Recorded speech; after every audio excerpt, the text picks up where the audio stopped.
राम राम मंडळी. तर आज आपण चाललेलो सातारला. सातारला म्हणजे विषय असा होता की आपण चाललेलो गाडीच्या शूटसाठी. भावानं आपल्या नवीन पिकअप घेतलेली आहे, त्यासाठी आपण चाललेलो डायरेक्ट सातारला.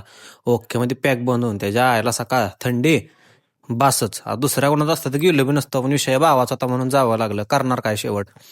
पॅक बंद झालं सकाळचं आपलं डायरेक्ट 6-6:30ला आपण डायरेक्ट सातारा. आणि एवढ्या सकाळचं गेलतो म्हणजे थंडी हात अक्षरशः काढली होती, एवढी बेकार थंडी होती. फायनली डायरेक्ट कस तरी करत करत डायरेक्ट खंडाळ्याचा घाट आपण गाठला.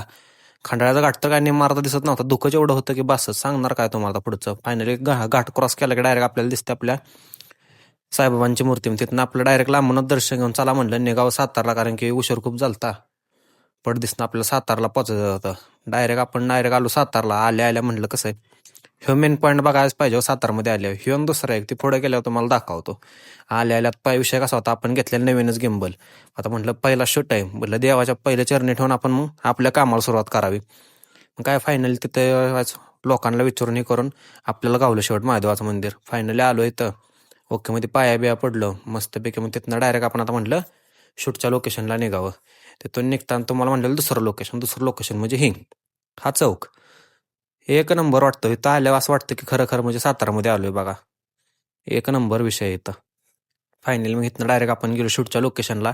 ओके मध्ये शूट बीट करून घेतला. भावाची गाडी कशी काय ओके का नाही, हा दूर. मग ओके मध्ये अशी गाडी बिडी घेतली. नंतर आपण डायरेक्ट गेलो त्या घरी. घरनं काय घरी गेल्यावर गणपती खंडीत गेलो असं होतच नाही कधी. तिथं गेलो आणि तिथं नाही गेलो. ओके मध्ये गेल्यावर इथला सीन बिन बघितला मस्तपैकी.